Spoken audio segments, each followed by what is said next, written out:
მოგესალმებით ხალხო, მოგესალმებით და მინდა გითხრათ, რომ ძალიან საინტერესო სტუმარი ყავს და მადლობა მინდა უთხრა საქართველოს ჯანდაცვის მინისტრს ბატონ დავით სერგეენკოს, რომ იგი გახლა ჩვენი სტუმარი და ამერწმუნეთ, თუკი ესე ვთქვათ, რომელიმე სამინისტროს მასობრივი შეხება აქვს, ესე ვთქვათ, აუდიტორიასთან და თავის ესე ვთქვათ, მიმდებარე, არის რა დავარქვა ამას, ესაა ჯანდაცვის სამინისტრო, შემდეგში მოდის ალბათ შინაგან საქმეთა სამინისტრო, თავდაცვის სამინისტრო და ამავდროულად, მაგრამ ყველაზე მეტი შეხება საზოგადოების თვითონ წევრთან გააჩნია ჯანდაცვის სამინისტრო და მახარებს რომ ბატონი დავითი ოპერატიულად გამოეხმაურა ესე ვთქვათ იმ პრობლემატიკას, რაც ქვეყანას ესე ვთქვათ ადგენს და დიდი მადლობა რომ გესტუმრეთ დავით 9 თვე გავიდა მე თუ გითხრათ ძალიან ბევრი ესე ვთქვათ პროექტები რაც ჩაიფიქრეთ ყველაზე უფრო მთავრობაში თქვენმა სექტორმა, ანუ ჯანდაცვის სექტორმა მოახდინა მისი აკუმულირებას, გენერირებას და დანერგვას და მახარებს პატრიოტულად გავნებით ძალიან ბევრი სასეკეთო რამ დაიძრა და თქვენ ხართ ამის ორგანიზატორთაგანი და თუკი ვინმე შეუძლია 9 თვის თავზე რაღაცა დოზით ანგარიშააბაროს საზოგადოებას და აქტიურად სწორედ თქვენი სამინისტრო არის და მადლობა რომ ჩვენი სტუმარი ხართ დარწმუნებული ვარ პოზიტიურსაც ვისაუბრებ და არ შემიძლია მაინც დღის თემა არის და მეორე მსოფლიო ომის დამთავრების დღეა რა ვიცი ახლა ბეგატოვაც მეგონა რომ არ იქნებოდა ესეთი დღევანდელი დღე და ყველაზე უფრო დრამატული და ჩემთვის მე თუ გითხრათ შოკის მომგვრელი იყო იაშვილის კლინიკაში რაც ხდებოდა რაც მოხდა და ალბათ სულადაც განვითარდება იქაურობა თქვენ მე გავიგე რომ ადეკვატური რეაქცია მოახდინე და სამინისტრომ თავისი ოფიციალური პოზიცია დააფიქსირა მე როგორც ვიცი იგი თქვენი მოადგილეს ბრძანდებოდა და ადგილზე შეისალა ყველაფერი აი ესეთი სახე ჩემთვის აი დამეწუნეთ ძალიან პრაგმატულად უყურებ და გულგულიც კი ვარ ძალიან ბევრი აი ემოციური იმის მიღმა ვცდილობ ჭეშმარიტება დავადგეს რაც არ მომეწონა აი ამ ბარდაკში რაც იაშვილის კლინიკაშია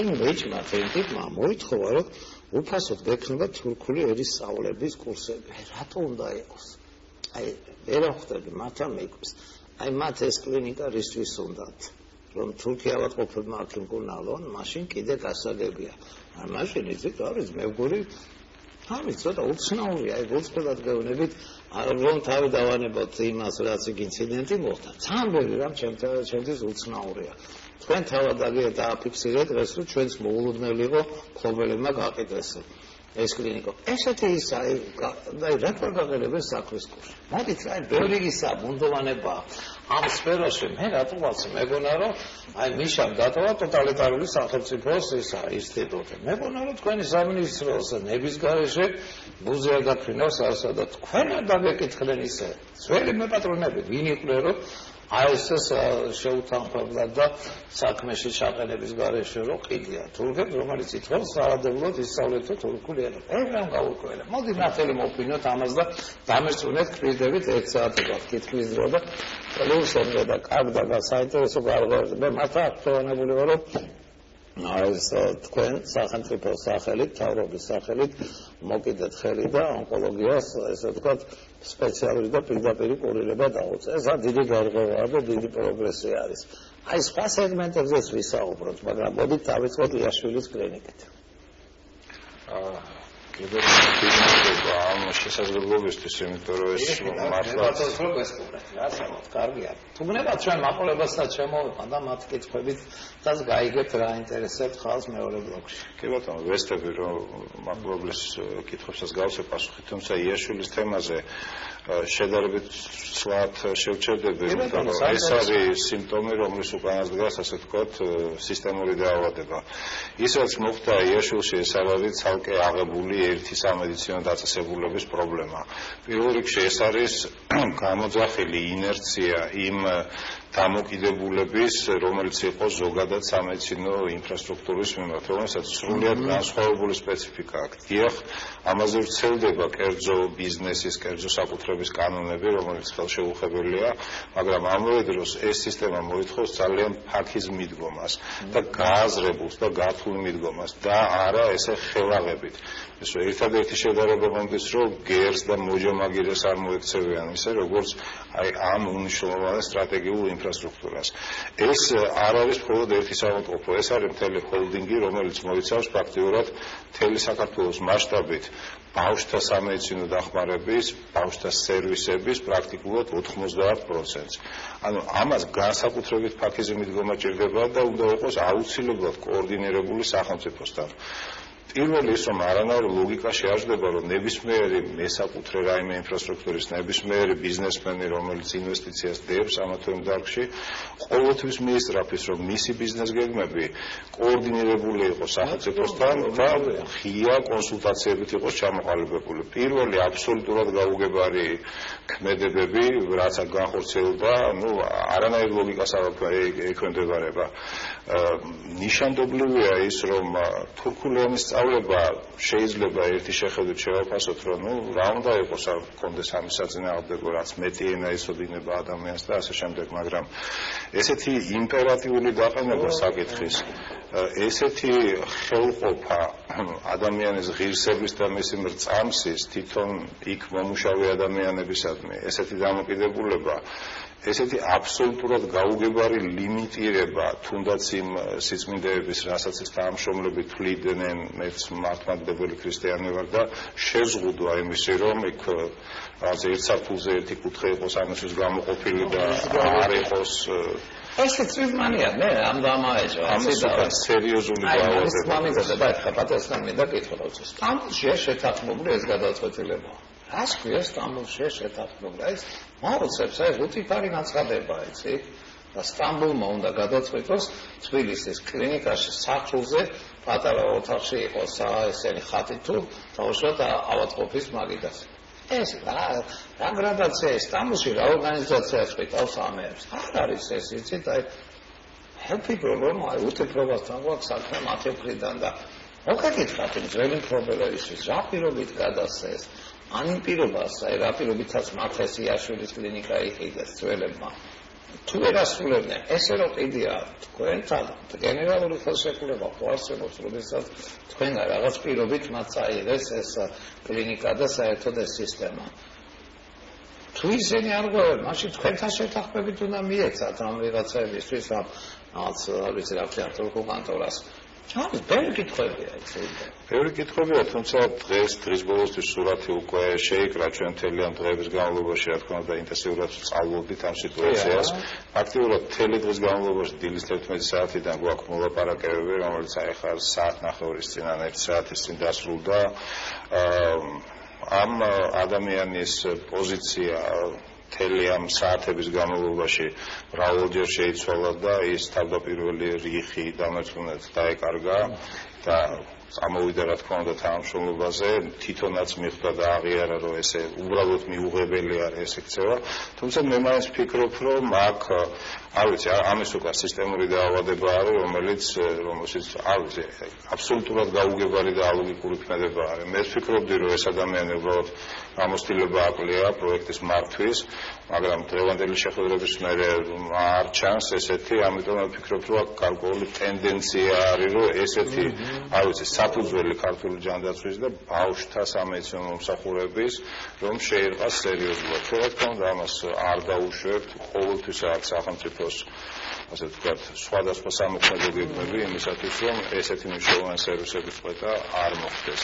ამიტომ მე კიდევ ერთხელ ვამბობ, რომ ეს დღეს განვითარებული მოვლენები იყო ესეთი სისტემური დაავადების ნიშნები, რომლის საფუძველიც ადრეც ჩაიყარა ესეთი დამოკიდებულება, მომხმარებლური დამოკიდებულება სამედიცინო ინფრასტრუქტურისადმი და ეს გაურკვეველი დღემდე სიმპტომები, რომელიც მოგახსენებთ, რომელიც დღეს გაირკვა და შეიკრა ეს სურათი და მე ვფიქრობ, რომ აუცილებლად კარგად იქნება ყველაფერი და ჩვენი შვილების ჯანმრთელობა და შევღებენ ცოტა იმაზე სკეპტიკურად ვარ განწყობილი, რა ყველაფერი თვლით არის ამ ქვეყანაში.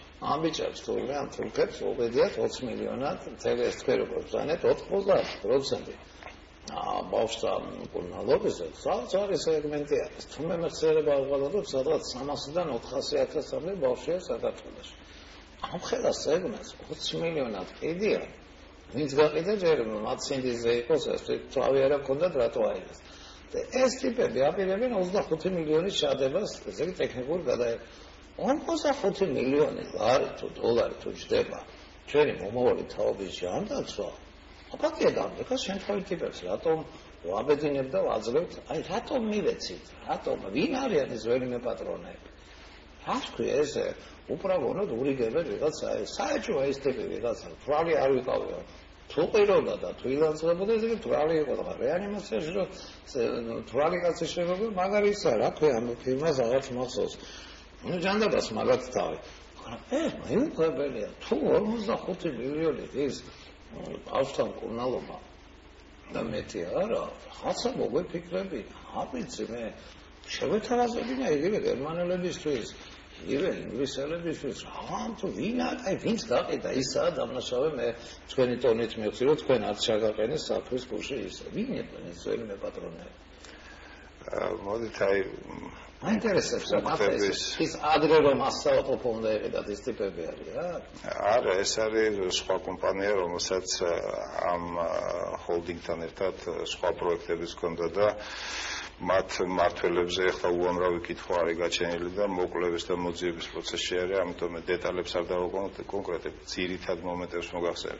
ერთი ეს განმარტება დღევანდელი ამ ადამიანის. მე არ მინდა რაღაც ირონიზირებაში ჩავმართოთ, მაგრამ ის თავს იმართლებდა რომ მე ნასვამი არ ვიყავი, არავის არ შევხვები ვარ და კი პოლიცია აღიზიანდი ოქმი შეეთხა. ესე იგი იყო რა რაღაცა ის. აღიზიანდი და კომპიუტერის მონიტორი გამოვაგდა მიმინო გამახსენდა რა დიახ კი, ნუ ეგ ჭაღი ვალიკ ჯანმაკი ჩამ არასერიოზულია რა ესეთი რა და თან საქმე გვაქვს არა მიმინოსგან განსხვავებით ერთ ოჯახთან არამედ რეალურად თლიან ბავშვთა სერვისებთან ესე რომ ესეთი რაღაცა უბრალოდ მე რაღაც ზღვარი ყველაფერში არსებობს რა პრობლემა ის არის რომ აი ამ საქმეში ზღვარი ვეღარ დაინახეს ამ ადამიანებმა რაღაცას არ უნდა გადააბიჯო რაც შეეხება 40-55 მილიონს ქართული სახელმწიფო ჯანდაცვაში იხდის წელიწადში 635 მილიონს და რა თქმა უნდა ჩვენ ვალდებული ვართ რომ ეს თანხა განუკარგოთ სწორად აი ერთ მომენტს მინდა გავუსვა ხაზი არ მინდა რომ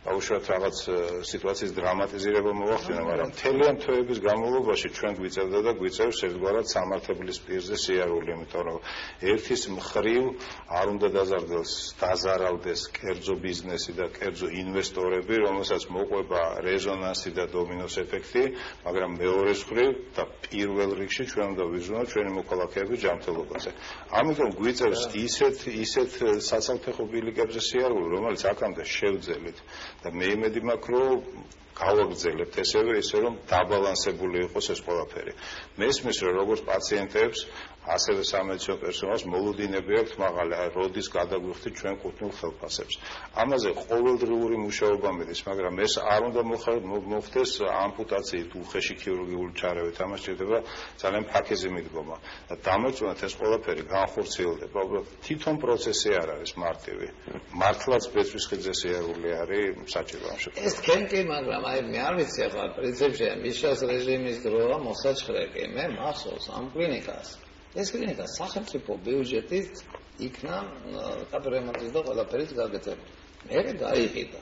ვიღაცა უნია თვეებს მისცეს თორე გარემონტებული გაწყობილი კლინიკა თუ ვერ მართავ ესე ცუდი მენეჯერი ხარ. ზეგნა წახვიდე და ხიდი და უკითხავად თან ვიზე თურქებზე რომლებიც აგე ობსტრუქციას აწყობენ და სისულელებს აკეთებენ და ეს რეგლამენტირებული ის რა ქვია საკულტო ის უნდათ შექმნა საერთოდ სისულელე ნუ იდიოტობა ეს ყველაფერი აკეთ შემია თან მე არ ვიცი თქვენი სამინისტრო არის თუ მოკაჭხრიგათ ის აი ვინც ეს ნუ ფაქტია ხო ეს კლინიკა სახელმწიფო ფორსები 10 მილიონია დახარჯული მაგ კლინიკაზე 2005-ში თუ 2006-ში თუ არ მეშლება ეს იგი გარემონტებული ახლა ფუნქციონალური კერძოდ აქციას და იმ კერძოებმა გაყიდეს შევეთ ყალია მოსაძებნი რაღაცა სახელმწიფოსთან დადებული ვალდებულება მათ არ შეასრულეს აი რომ მოგეთხოვათ მათთვის აი მათთვის მანძილზე რომ თქვენ არასრულებთ პირობას და თუ არასრულებთ ჩამოგეთქვევათ ეს კლინიკა აი ეს სისულელეს არ გააკეთებინა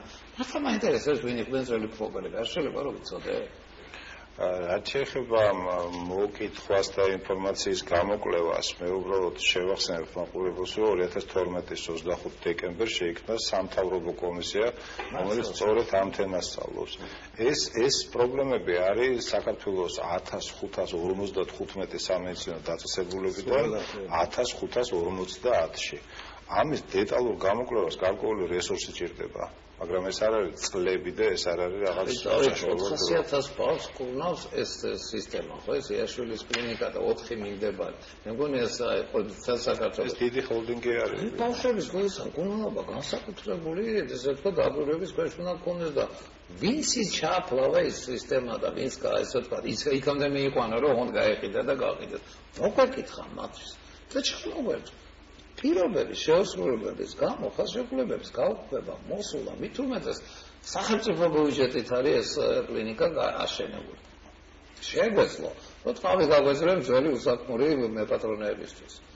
როგორ შეიძლება ესეთი რაღაც თქვენსაც ჩაგაყენეს და აგერ გუშინზე გავუყიდიათ მე როგორც გავი. ხუთი დღის წინ იყო ეს ყველაფერი. პრობლემა იმაში არ არის რომ მე არ ჩამაყენე საქმის გულში, პრობლემა ის არის რომ ესეთი გაუთვლელი ქმედებები თავისთავად შეუქმნას საფრთხეს. თორე ჩვენ პატარებს ნამდვილად არ ჩავაგდებთ ისეთ დღეში რომ მათ ჩამთვლობა საფრთხეში. რა გარანტია გვაქვს დავით? მაგალითად რა სტამბოლში გადაუწყვეტია ხათი შეიძლება იყოს თუ არ შეიძლება. რას გიშლის ის ხათი კაცო? ის ხო იგივე ფსიქოთერაპია და აწმარებს პაციენტის დედას ან მამას. ეს არის ერთ-ერთი გაჯური. ესეთ რა თლათესე მარტივად არ არის, ეს არის ერთ-ერთი სიმპტომი, რის გამოც მე ვფიქრობ, ვაკეთებ დაშვებას, რომ აქ მართული პროცესი არის. შეიძლება ეს იყოს ანალოგი აი სკანდალური თემის მეჩეთის, რომელსაც რელიგიურ ნიადაგზე ცდილობენ იგივე შეუდგენ. უბრალოდ წარმოუდგენელია. საქართველოში არასოდეს არ მოხდარა ესეთი დაპირისპირება. ეს არის მკაფიო სიმპტომი, რომ აქ არსებობს არაკეთილმოსურნე ხალხი, რომელსაც ზღვის შეგრძნება და ღირებულებები არ აქვს, რომელიც იქეთაც არ უნდა გადააბიჯოს. თვითონ სეკულარული სახელმწიფოა თურქეთი, მაგრამ ძალიან დიდი ესე ვთქვათ დოზით გავლენა აქვს საზოგადოებრივ ცხოვრებაზე, იქაურ ეკლესიას. ისლამს. რატო აქ დაუშვათ აი მიასედიც კი არა ხარ საკანონო ქრისტიანულ სამყაროში ამ რელიგია ძალიან ისეთი ფერფთალი გავლენა აქვს საზოგადოებრივ ცხოვრებაზე ისლამისგან განსხვავებით და ამას ამოძერპასაც აპირებდა. არა რეაქციონერი და არ მინდა რომ ამაზე რაღაც ხულები დავაგურო, მაგრამ ამაზე საერთოდ რატო გამახურეს ყურადღება გუშინ წინ აყიდმა ტიპებმა. გუშინ წინ არ იყიდეს. პირდაპირ ხატებს რომ მიაძვენ ეს აი რაღაცა მეცნიერ ჩვენ დავით რა. მე არ ვფიქრობ რომ ეს თემა უნდა განზოგადდეს რომ სხვა ქვეყანაში წყდება სად თვითონ აგერ ვიწერია რა დევანდელი შეხვედრის დროს 9 ჯერ შეცვალა ამ ადამიანმა ხაჯი თუ არის გაუშვათ რა პენსიაზე გაიწიო თვითონ აგერ უწერია თეთრი შავზე რომ შავი თეთრი რომ იზო სტამბოლში გადაწყდა ეს საკითხი სტრატაოფის სტამბოლშია ეს ბევრი ვერსიები მოვისმენთ ამ ადამიანს. გაიგებები გქონია.